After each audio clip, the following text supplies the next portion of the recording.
गरीब और भोले भाले किसानों के शोषण और किसानों को परेशान करने से संबंधित स्टिंग ऑपरेशन सामने आने के बाद पीड़ित किसान का वीडियो भी सामने आया है। किसान का क्या कहना है, सुनिए और समझिए कि कैसे गरीब किसान आत्महत्या करने को मजबूर हो जाते हैं। હું રોહિતભાઈ ઠાકોર, ગામ ચરોડા. મારી જોડે 3 વીઘાનું રજિસ્ટર બાના કમલેશભાઈ મીરાણી, રાજુભાઈ મીરાણી કોજા અને દિલીપભાઈ ઠાકોર રામપુર ગામ, આ ત્રણને થઈ મારી જોડે ચીટિંગ કર્યું. 50 લાખનું કર્યું હતું અને 2 કરોડ ને 80 લાખ રૂપિયા એ લોકોને મેં આલ્યા અને મારા ચેક એમની જોડે પડી રહ્યા છે. એ લોકો મને ધમકી આલી રહ્યા છે કે કોઈ કેસ કરી કે ગમે તે કરીશ તો આ ચેક અમે ભરી અને તારી જો પૈસા અમે વસૂલ કરશું.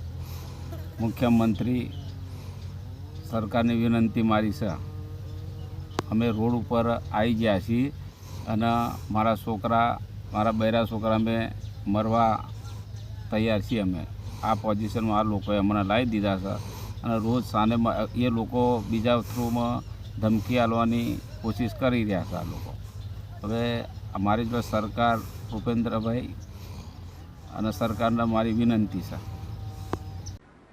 किसान का साफ साफ कहना है कि कमलेश खोजा, राजेश खोजा और दिलीप ठाकुर तीनों लोगों ने चीटिंग की है। किसान ने इन लोगों के पास से जरूरत के लिए 50 लाख रुपए लिए थे। उसके बाद ब्याज पर ब्याज गिनकर 2 करोड़ 80 लाख दे चुका है और इन लोगों ने ब्लैंक चेक साइन करवा लिए हैं और धमकी दे रहे हैं। अब देखिए उस माफिया का वीडियो जिसमें वह स्वीकार करता हुआ दिख रहा है कि वह किसानों को ऊंचे ब्याज दरों 5% से 6% प्रति माह पर कर्ज देता है और फिर उनकी जमीन की रजिस्ट्री अपने नाम करवा लेता है। पाडाना कान जेवी जग्या पड़ी छे एमनी પોલામની. હા, આની તમારી ને પઠો ચાલુ કરવા પૈસા દેવાના જ છે. અત્યારથી જ વાત થઈ ગઈ. કેટલા સુધી કીધી? 1 કરોડ રૂપિયા રજીસ્ટર ઉપર ભરાઈ જશે રજીસ્ટર. મારી યાર એમને કોઈ વિરોધ જ નથી. વિરોધ હતો એનું સોલ્યુશન અમારે આવી ગયું.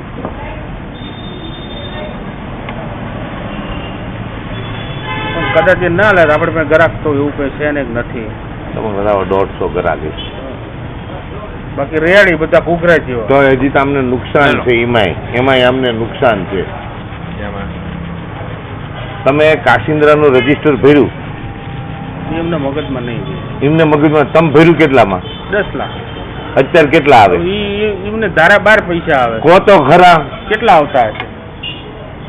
અંદર તો મારો 3 કરોડ. હજી તમે ઓછા બોલો છો. ક્યાંથી ભર્યું રજીસ્ટર? જે ઈંટ હું 4000 રૂપિયા વેચતો હતો ને એ જ ઈંટ વેચીને પૈસા ભેગા કરીને ભર્યું. તાર મન બધા ગાંડો કહેતા હતા 4000 માં વેચી મરાય ને 38 વેચે છે ને 42 વેચે છે, થપ્પો મરાય. મેં એ જ ઈંટના પૈસા ભેગા કરી આના દિલો દેનારો. પૈસા મેં નથી જોયા. કેટલા વીઘાનું હતું? 4.5 વીઘા. 28 કરોડ રૂપિયાનો માલ છે આજની તારીખમાં. તો 25% ભાગીદારી આપે. 10 લાખમાં ખાલી 10 લાખ રૂપિયા. ખાલી 10 લાખ રૂપિયા દીધા છે. ઈંટો વેચીને દીધા જ પાસે. ઘરેથી રૂપિયો કાઢ્યો નથી. આજે જુવાપુરા ઈંટો વેચાતી હતી ને એમાંથી ભેગા કરીને મેં દીધા છે પૈસા. એટલે 10 લાખના હા ગણી લો. 25% ભાગીદારી. આપણે વાત જ કેટલાની જમીન થાય છે? 7 કરોડ રૂપિયા થાય. 28 ક્યાં છે? એટલે 7 કરોડ તો 10 લાખના 7 કરોડ. 1 વર્ષ પૂરું થયું. 1 વર્ષમાં કેટલા થયા? ગણી લો તમે કેટલા થયા? 10 લાખ 10 જ દીધા હતા કે વધારે દીધા હતા? 10 લાખ રૂપિયા દીધા અને રજીસ્ટરમાં 10 જ લખ્યા. ખાલી 10. વ્હાઈટ જ એક જ ચેક, 2 જ નામ પાછા ઠાકોર. ખાલી 2 જ નામ, વ્હાઈટ ચેક આપેલો. ખેડૂત કઈ કહેતા નથી તમને? ના, અમારે વાત જ છે 25%ની પાસે વાત જ છે. મેં વ્યાજ કીધું હતું 5%. મને વ્યાજ ના પાડી હતી કે 10-15% લઈ લેવાના. 20% આયા. હવે વેચતો જાય ભાવ એટલે હું હવે 25% કહું છું. લો આમને દેવા હારા કે આવો એકાદો પકડાઈ જાય મૂર્ખો 400 મહિના. એ જુવાપુરાના પૈસા આપેલા છે. લોન દિલો હિસાબ રાખતો હતો. પૈસા ભેગા થતા હતા.